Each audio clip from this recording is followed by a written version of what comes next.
کھانا تیار کرنا ہے، آپ پہلے سو جاتی ہیں پھر بھی، اور وہ بعد میں سوتی ہیں. اس ماں کو یاد کیا کریں پڑھتے وقت جو کہتے ہیں کہ ہمارا پڑھنے میں دل نہیں لگتا. جب وہ بچے جن کے والد ملک سے باہر کام کر رہے ہیں ان کے بارے میں سوچا کریں کہ وہ کس طرح زندگی گزارتے ہیں. میں نے خود دیکھا ہے، عمرے کے دوران گیا، بعض دوستوں نے میری دعوت کی، جس کمرے میں رہتے تھے میں اس کمرے میں گیا. ایک چھوٹے سے کمرے میں 7-7 8-8 گدے لگے ہوئے ہیں جن پر وہ سوتے ہیں. سارا دن محنت کرتے ہیں، گرمی میں مشقت کرتے ہیں، رات کو ادھر آ کے سوتے ہیں. اور کس کے لیے؟ صرف آپ کے لیے، تاکہ آپ کی زندگی پرسکون گزرے.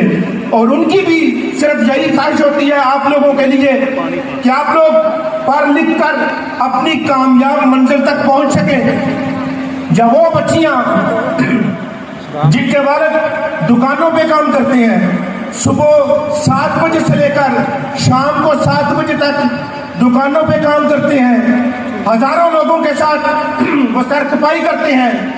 ان کی بھی صرف ایک ہی خواہش ہوتی ہے کہ ان کے بچے پڑھ لکھ کر اپنی منزل تک پہنچ سکیں.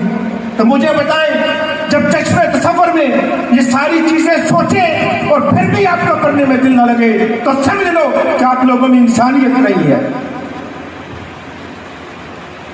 جب آپ کا والد، آپ کی والدہ صبح سے لے کر شام تک آپ لوگوں کے لیے مشقت کرتے ہیں اور خواہش صرف ایک رکھتے ہیں کہ آپ اچھا پڑھ لیں تاکہ آپ کی ہی زندگی کامیاب گزرے، پھر بھی ان کا شوق اور خواہش یہی ہے کہ آپ کی ہی زندگی کامیاب گزرے، اور آپ ان کی خواہش کی تکمیل کے لیے اتنا سا کام بھی نہیں کر سکتی جو صبح سے لے کر شام تک آپ کے لیے دن رات مشقت کرتے رہتے ہیں.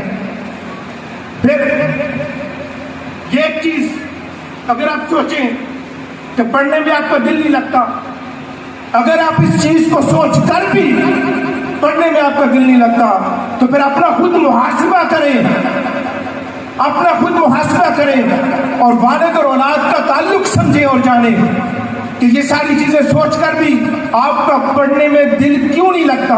کون سی چیز ہے جو آپ کو اپنے والد کی اس خواہش کی تکمیل میں روکتی ہے؟ کیا چیز روکتی ہے آپ کو؟ موبائل روکتا ہے؟ کیا چیز روکتی ہے آپ کو؟ ڈرامہ روکتا ہے؟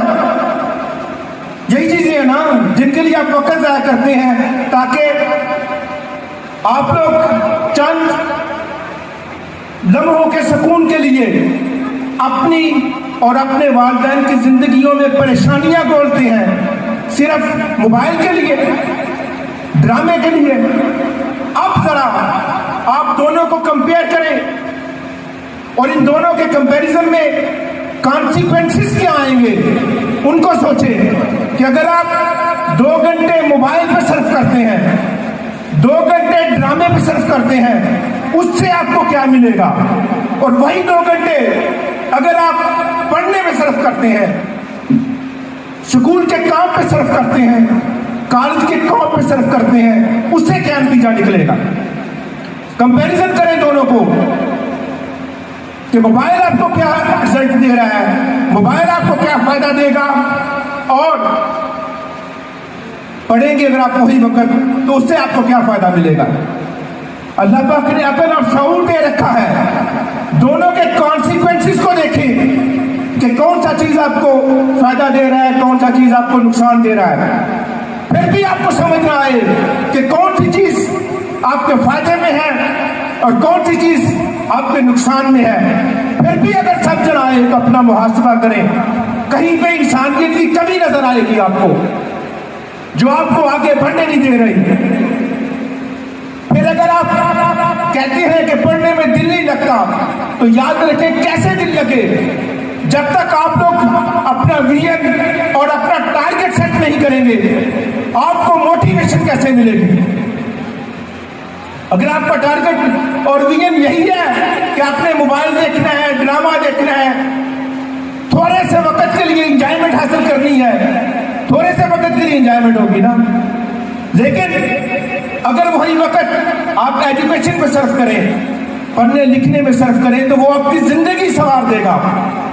اور یہ چیز آپ 2-3 سال بعد محسوس کریں گے.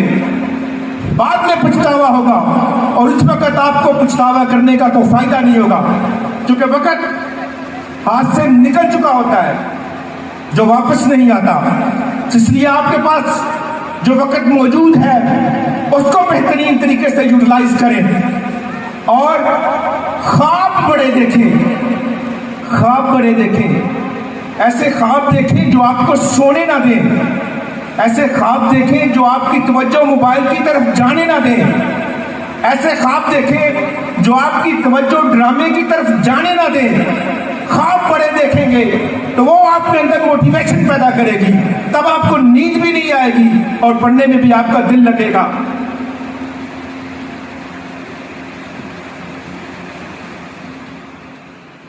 یہ چیزیں اگر آپ ان کے کانسیکوینسز پہ نظر رکھیں گے اور اس کے بعد ان چیزوں پہ نظر رکھیں گے اور اس کے بعد ان چیزوں کا کمپیریزن کریں گے اور ان سے نکلنے والے نتائج کو اخذ کریں گے، تو کبھی بھی آپ کو ایسا نہیں ہوگا کہ پڑھنے میں آپ کا دل نہ لگے، کبھی بھی ایسا نہیں ہوگا کہ آپ موبائل اور ڈرامے کی طرف آپ کی توجہ ہو جائے۔ اپنی زندگی میں، اپنے ہفتوں میں، ہر ہفتے میں کچھ ہارڈ ڈیز مقرر کریں۔ ایسے ہارڈ ڈیز مثلاً 3 یا 4 دن ہارڈ ڈیز سمجھیں اپنے۔ وہ ہارڈ ڈیز کیا ہوں گے؟ اگر آپ کے پاس موبائل ہے تو ان دنوں میں موبائل آف کر دیں، ڈرامہ دیکھنا ختم کر دیں، بند کر دیں۔ اس دن جو بھی آپ دن اپنے لیے فکس کرتے ہیں، ہفتے میں 3 یا 4 دن جو بھی دن فکس کرتے ہیں، اس میں وہ آپ لوگوں کے لیے ہارڈ ڈیز ہوں گے۔ اس میں آپ نے صبح سے لے کر شام تک اپنی ساری کی ساری توجہ ایجوکیشن کی طرف، پڑھائی کی طرف مبذول رکھنی ہے۔ اگر آپ لوگ ول پاور کے ساتھ ان ہارڈ ڈیز پر سختی سے عمل کریں گے تو یاد رکھیے آپ کا پڑھائی میں دل بھی لگے گا، سبق بھی یاد ہوگا، اور آپ کے والدین کی خواہش بھی پوری ہوگی۔ یاد رکھیے یہ چیزیں بظاہر مشکل لگتی ہیں، موبائل چھوڑنا مشکل لگتا ہے، ڈرامہ چھوڑنا مشکل لگتا ہے، لیکن یاد رکھیے گا مشکل راستوں کی منزلیں ہمیشہ آسان ہوتی ہیں۔ اگر آپ ان راستوں کی مشکلیں برداشت کر لیں، تھوڑی سی یہ مشکلیں برداشت کر لیں، سوشل میڈیا، موبائل، ڈرامے، ان کی مشکلیں اگر آپ برداشت کر لیں گے تو یاد رکھیے گا منزل ایسی نصیب ہوگی کہ آپ کی زندگی بھی سنور جائے گی، آپ کے والدین کی خواہش بھی پوری ہو جائے گی، اور آپ کی فیملی، آپ کا علاقہ، آپ کی برادری بھی آپ پہ فخر کرے گی۔ اس لیے یاد رکھیے کہ آپ لوگوں نے جو اسٹوڈنٹس ہیں وہ اس بات کو یاد رکھیں کہ اگر کوئی ایسی دوستی ہے آپ کے ساتھ، کسی ایسی بچی کے ساتھ جو آپ کی کنسنٹریشن کو ڈسٹرب کر رہی ہے، کسی ایسی بچی کے ساتھ آپ کی دوستی ہے جس کی وجہ سے آپ کی پڑھائی میں دلچسپی کم ہو رہی ہے، اس کی دوستی چھوڑ دو، وہ قطعاً آپ کو فائدہ نہیں دے گی، وہ آپ کو انسانیت سے دور کر رہی ہے، وہ آپ کو آپ کے والدین کی خواہشیں پوری کرنے سے دور کر رہی ہے، وہ آپ کو اپنی والدہ کی خواہش پوری کرنے سے دور کر رہی ہے۔ ایسی دوستی چھوڑ دیں، وہ دوستی چاہیے آپ کے کلاس کے اندر ہے، وہ چاہے دوستی آپ کی کزنس کے اندر ہے، اس دوستی کو چھوڑ دیں جو آپ کی کنسنٹریشن کو ڈسٹرب کر رہی ہے، جس کی وجہ سے آپ کی ایجوکیشن کی دلچسپی کم ہو رہی ہے۔ قطعاً اس دوستی کو پروان نہ چڑھنے دیں، وہ دوستی نہیں ہے، وہ آپ کی منزل کے راستے کی رکاوٹیں ہیں، ان رکاوٹوں کو توڑ کر آگے نکل جائیں، کیونکہ عقاب وہی کہلاتا ہے جو اکیلا اپنی پروان چڑھتا ہے، وہ اکیلا اپنی پرواز کرتا ہے اور اکیلا جینا سیکھتا ہے۔ جو لوگ آپ کی منزل کی راستے کی رکاوٹیں ہیں وہ عقاب نہیں ہیں، وہ آپ کی زندگی میں آنے والے کوے ہیں، ان کو چھوڑ کر آگے نکل جائیں۔